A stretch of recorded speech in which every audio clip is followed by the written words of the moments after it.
Hola amigos, welcome back to my YouTube channel. My name is Emma Bennet and I write contemporary romance and the occasional children's picture book. I'm also a developmental editor and a creative writing instructor. Today I thought I would give a final update on my Camp NaNoWriMo project now that Camp Nano has been over for a few days. So for Camp Nano July 2023, I was attempting to begin work on my first ever Regency romance. So I spent a couple of months beforehand researching. I already read a lot of Regency romances. I watch a lot of dramas set in the Regency period, and I do really like to go to older properties and things like that. So, I wasn't a complete newbie, but I still had an awful lot that I needed to learn. So that was really, really fun. I am a planner, so I had planned out my story, and actually, hopefully, it will be part of a series. So I haven't completely planned out those stories yet, but I do know the characters that are going to be involved in those.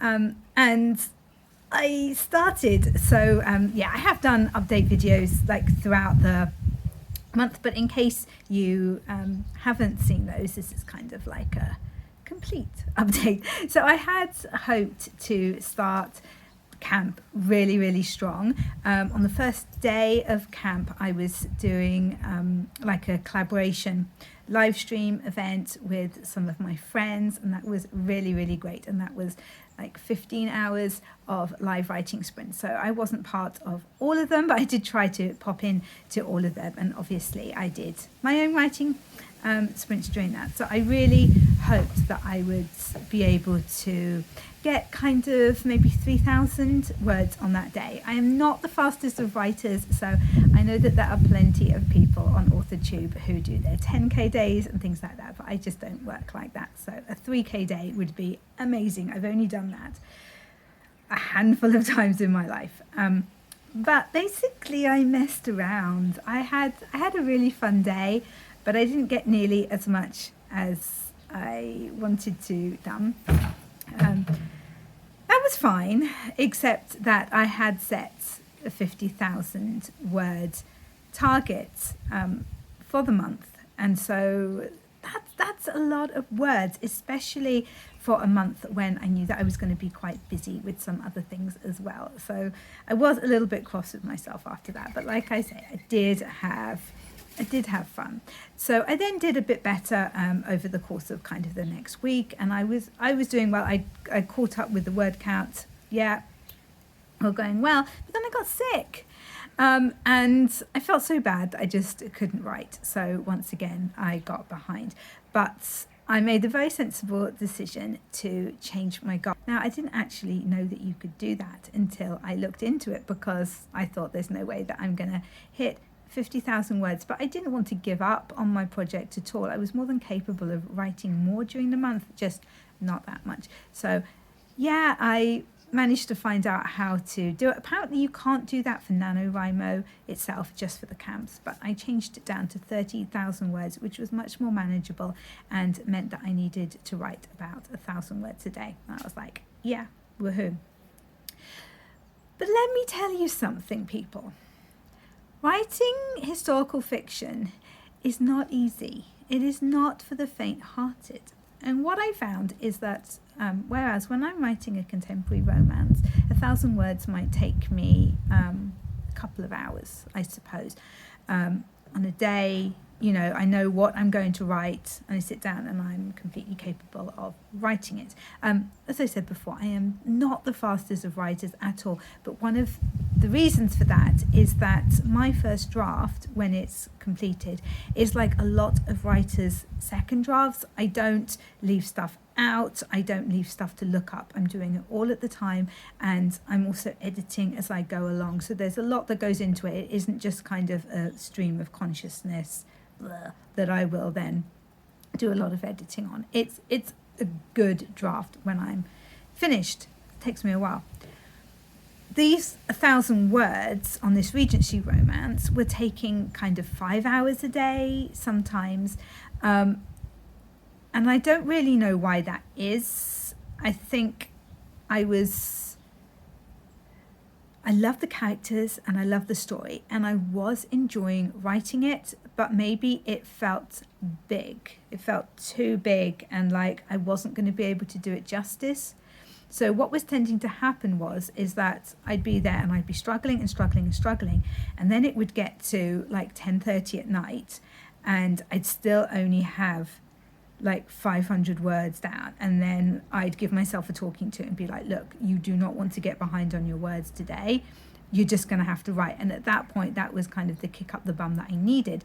But most nights I wasn't finishing until kind of 11:30, 11:45 at night, and then I was planning what I was going to be writing the next day, because although I had planned out, as I said, my characters kind of didn't stick to my plan as well as I thought that they were going to, and I actually thought of a much better way to do a major part of the story that I think will make it much more emotional and much more interesting for the reader. So I needed to kind of rework that section, and just as I was getting to know my characters more, some of the things that I had planned, I just needed to kind of swap around and reevaluate. So it wasn't taking me ages every evening, but maybe half an hour to definitely plan out what I was going to do the next day. So yeah, it was finishing after midnight most days, which was absolutely ridiculous when I was only writing 1,000 words a day.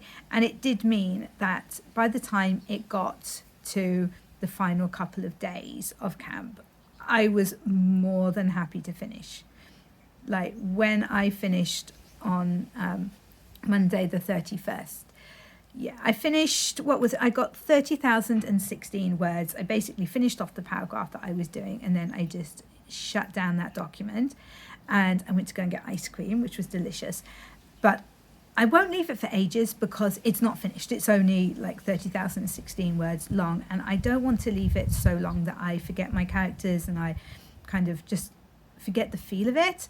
But I'm definitely going to leave it for a week or a couple of weeks. Like for my brain, I found it exhausting is the best way to describe it. And a lot of that was down to my own actions, I appreciate.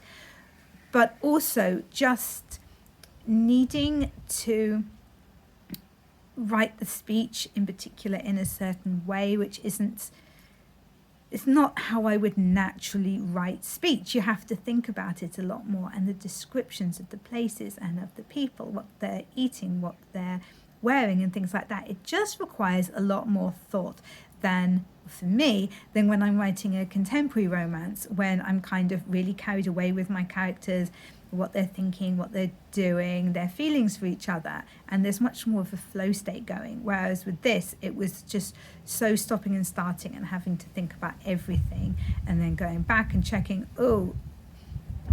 would he say it like that? That doesn't sound quite right. That sounds too modern. So okay, how can I rework that a little bit? And also an awful lot of looking up little things that I just wasn't sure about. So there will be plenty more research for me to do as I'm going through the different drafts of this book, I know. But as I said, I do like to fill everything in when I'm doing a first draft. I didn't want to leave stuff out, especially stuff that could potentially kind of mess things up later on in the story if I wasn't sure about what I was saying, if they could have potential ramifications for it. So yeah, an awful lot of Googling, a lot of quite strange Regency stuff. Did you know that Parmesan ice cream was like the cool hip flavour to have during the Regency period? No? Well, now you do. I feel that that's a pretty cool little bit of information for you. So yeah, this is only my second camp. So I've done NaNoWriMo once and I've done camp twice. My first camp was completely bonkers because I was working on lots of different projects, but I didn't actually struggle to write any of them, if that makes sense. I knew what I was writing and I could just write them. It was just a bit crazy. And so I would definitely say that this is the hardest writing challenge that I have done so far. I mean, it really didn't help that I genuinely wasn't very well for a fair bit of it. But yeah, just those words, some days it was like pulling teeth. One fantastic part of it, though, was all the research that I've been doing. So if you haven't seen my vlog videos that I've been putting out for kind of the last month and a half with all the amazing places that I've been to visit in the name of research, I will make sure to link those down in the description below. I have had so much fun and I learned such a lot, and that really helped me when it came to writing the buildings in particular, I guess, and just the general feel of those amazing houses that my characters would live in. So yeah, there we go. So I'm really, really glad that I did this challenge, and you know, I've got nearly half a book there, basically, which isn't bad going at all. It was just very, very hard work, and I feel completely exhausted. I'm like traumatized by this experience, but there you go. What can you do? So yeah, my plan is to leave that manuscript for a week, maybe 2 weeks, and then go back to it and begin working on it again, but a bit slower. The other thing that, actually I've got several things that I was doing. So the first thing that I needed to do when I finished Camp NaNo was that I had the final kind of proofreading edits that I needed to go through. My publisher sent me those for my Christmas book, which will be out in, I think, November this year, possibly the end of October. So I needed to get those done. So that was lovely. It's amazing to see it all ready and all kind of set out in a nice document, and to go through it one last time and to be really happy. I love those characters, and it wasn't an easy story for me to write, but I'm so glad that with my editor's help I managed to sort out the problems that I had, and I think create a really, really good story that I hope my readers will so enjoy. The other thing that I'm working on at the moment now is my Twitter for Writers book. I did the first draft of that during Camp NaNo in April, and I'm putting the finishing touches on that in the next couple of days, ready to publish it. Of course, with all the changes that have gone on with Twitter, or X now, I'm debating what I should do regarding a name for it, and whether I should actually be referring to it as X in the manuscript as well. So I've been conducting a little bit of research to try to work out exactly what I should do about that. My feelings at the moment is that are that everybody is still referring to it as Twitter, and I think that that is what people would search for when they're looking for books on that topic. And people still refer to tweets and to tweeting, and I'm going on Twitter rather than X. So my feeling is that I will probably call it something like Twitter for writers who don't want to spend their life on social media. Something like that. Let me know what you think. If you have any ideas of a title that I could use for it, if you have any thoughts on whether I should be changing the whole thing to X rather than Twitter, I would really like to know as well. If you took part in Camp NaNoWriMo, I hope that you had an absolutely amazing month. And if you haven't already told me about your project and how it went, please make sure that you do so in the comments down below. I would really, really love to hear all about it. Please like this video if you've enjoyed it, and subscribe to my channel if you are not already. We have such a lot of fun around here, and it would be lovely if you would enjoy sticking around, and I will catch you in the next one.